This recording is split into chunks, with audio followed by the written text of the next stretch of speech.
Hello everyone, welcome to Math Minds Connect. இன்னைக்கு standard 10 exercise 1.4ல 6th சம்மோட solution தான் பார்க்க போறோம். வாங்க பார்க்கலாம். ஸோ ஃபர்ஸ்ட் இங்க என்ன கொடுத்துருக்காங்க? A ஈக்குவல் டு 1 2 3 4னு கொடுத்துருக்காங்க. அடுத்து B ஈக்குவல் டு n, அதாவது நேச்சுரல் நம்பர்ஸ். நேச்சுரல் நம்பர்ஸ் வந்துட்டு 1லேருந்து ஸ்டார்ட் ஆகும், ஓகேவா? Next F define by A to Bன்னு கொடுத்துருக்காங்க. அதுக்கப்புறம் ஒரு ஃபங்க்ஷன் வந்து கொடுத்துருக்காங்க. F of x equal to x கியூப்ங்கிற ஒரு ஃபங்க்ஷன் வந்து கொடுத்துருக்காங்க. ஃபர்ஸ்ட் நம்ம என்ன ஃபைண்ட் அவுட் பண்ணால் அதோட ரேஞ்சை வந்து நம்ம ஃபைண்ட் அவுட் பண்ணோம். அதுக்கப்புறம் டைப் ஆஃப் ஃபங்க்ஷன், இது வந்து என்ன ஃபங்க்ஷன் நம்ம கண்டுபிடிக்கணும், ஓகேவா?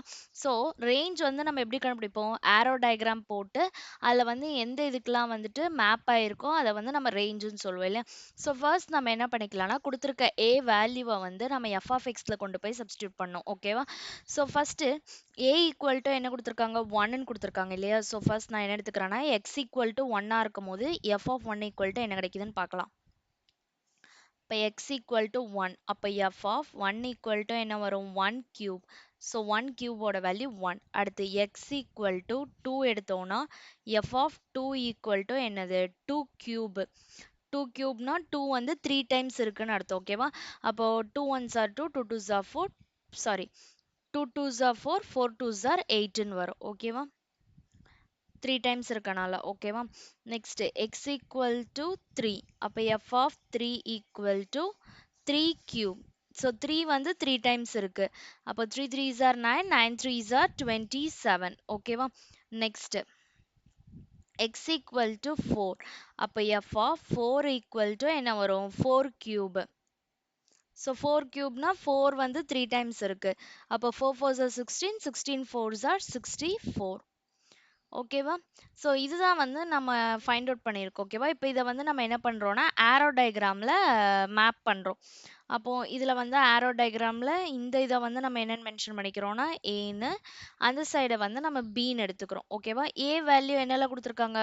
1 2 3 and 4 இதுதான் கொடுத்துருக்காங்க. பி வந்து natural numbers. So 1 2 and so on up to 8, அதுக்கப்புறம் and so on up to 27, அதுக்கப்புறம் and so on up to 64, ஓகேவா?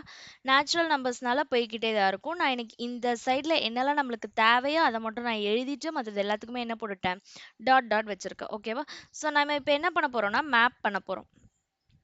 ஸோ இங்கே வந்து எக்ஸ் ஈக்குவல் டு ஒன்னாக இருக்கும் போது எஃப் ஆஃப் ஒன்னோட வேல்யூ என்னதான் வருது? 1 தான். ஸோ 1 வந்து எதுக்கு மேப் ஆகுது? 1க்கு மேப் ஆகுது. அடுத்து 2 வந்து எதுக்கு மேப் ஆகுது? 8க்கு மேப் ஆகுது. ஸோ 2 வந்து 8க்கு போட்டுக்கிறோம், ஓகேவா? நெக்ஸ்ட் 3 வந்து 27க்கு மேப் ஆகுது. ஸோ 3 27க்கு போட்டுக்கிறேன். அடுத்து 4 வந்து 64க்கு மேப் ஆகுது, ஓகேவா? இப்போ இதில் ரேஞ்ச் வந்து எதெல்லாம்னா இங்கே எதுக்கெல்லாம் மேப் ஆயிருக்கு? 1 8 27 64, ஓகேவா? இதை வந்து நம்ம டைரக்டாவும் எழுதலாம். இந்த எஃப் ஆஃப் எக்ஸ் நம்ம கண்டுபிடிச்சிருப்போம் பார்த்தீங்களா? அதுதான் வந்து நம்மளுக்கு ரேஞ்சாக வரும், ஓகேவா? இதுக்கு முன்னாடி ஃபுல்லாமே நீங்கள் எப்படி கண்டுபிடிச்சிருப்பீங்கன்னா இந்த ஆரோ டயக்ராம் போட்டு தான் நீங்கள் ஃபைண்ட் அவுட் பண்ணியிருப்பீங்க. அதனால நான் இதுலேயும் வந்துட்டு என்னது ஆரோ டயக்ராம் போட்டே சொல்லி தந்திருக்கேன், ஓகேவா? நீங்கள் டேரெக்டாக எழுதுறதுனாலும் எழுதிக்கலாம். பட் ஆரோ டயக்ராம் போட்டு நீங்கள் பண்ணீங்கன்னா நீட்டாகவே இருக்கும், ஓகேவா? ஸோ இதில் அப்போ நம்ம ரேஞ்ச் எழுதிடலாமா சைடில்?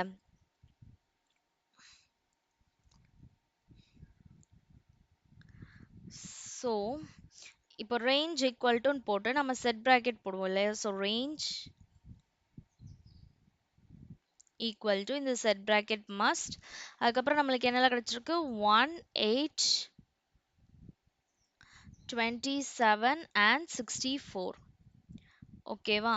ஸோ இது வந்து என்னதுன்னா ரேஞ்ச். நெக்ஸ்ட் இது வந்து ஃபர்ஸ்ட் சப்டிவிஷன், ஓகேவா? முக்கியமா ஒருத்தவங்க வந்துட்டு எக்ஸாம்ல இந்த சப்டிவிஷன் குடுத்துருந்தாங்கன்னா, போடவே நீங்க மறந்துடுறீங்க. ஓகேவா? இந்த சப்டிவிஷன் கண்டிப்பா போடணும். இல்லன்னா உங்க மார்க் லெஸ் பண்ணுவாங்க. இல்லன்னா மார்க் போட மாட்டாங்க. கொஸ்டின் நம்பர் அண்ட் சப்டிவிஷன் ரொம்பவே இம்பார்ட்டன்ட். ஓகேவா? ஸோ நெக்ஸ்ட் என்ன குடுத்துருக்காங்கன்னா, செகண்ட் சப்டிவிஷன்ல identify the type of function. So இது என்ன டைப் ஆஃப் ஃபங்ஷன்னு நம்ம ஃபைண்ட் அவுட் பண்ணோம். ஆல்ரெடி நம்மளுக்கு தெரியும் இல்லையா? இங்க இருக்க எல்லா டொமைனுக்குமே வந்துட்டு ஒரு கோட் டொமைன் இந்த சைடு இருக்கு. அதனால என்னது இது? இது வந்து ஒன் டு ஒன் ஃபங்க்ஷன்னு சொல்லுவாங்க, ஓகேவா? So it is one to one function. ஓகேவா? நீங்க இப்படி மட்டுமே எழுதலாம். இல்லன்னா இந்த ஒன் டு ஒன் ஃபங்ஷனுக்கு டெஃபனிஷன் எழுதிட்டு, அதுக்கப்புறம் ஒன் டு ஒன் ஃபங்ஷன எழுதிக்கலாம். இந்த டெஃபனிஷன வந்து நான் என்னோட ஷார்ட்ஸ்ல வந்து குடுத்துருக்கேன். டவுட் இருந்தா வந்து நீங்க அந்த ஷார்ட்ஸ போய் பார்த்துக்கலாம். ஓகேவா? நான் வேணா டிஸ்கிரிப்ஷன்ல அந்த லிங்க்க வந்து நான் பேஸ்ட் பண்றேன். ஸோ நெக்ஸ்ட் வந்து என்னதுன்னா, இதுல வந்து identify the type of function தான் குடுத்துருக்காங்க. அப்போ இதுல வந்து 1, 2 மட்டும் தான் வரும்லாம் கிடையாது. ஓகேவா?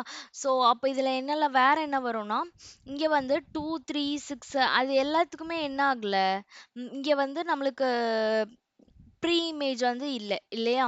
ஸோ இங்க இருக்கிறதுக்கு வந்துட்டு வெறும் 1, 8, 27, 64க்கு மட்டும் தான் மேப் ஆயிருக்கு. வேற இருக்க எல்லா நம்பர்ஸ்க்குமே என்னது, இங்க வந்து ப்ரீ இமேஜ் கிடையாது. அப்ப வந்து நம்ம அத என்னன்னு சொல்லிக்கலாம்னா, இன்டூ ஃபங்ஷன்னு சொல்லுவாங்க. ஓகேவா? It is into function.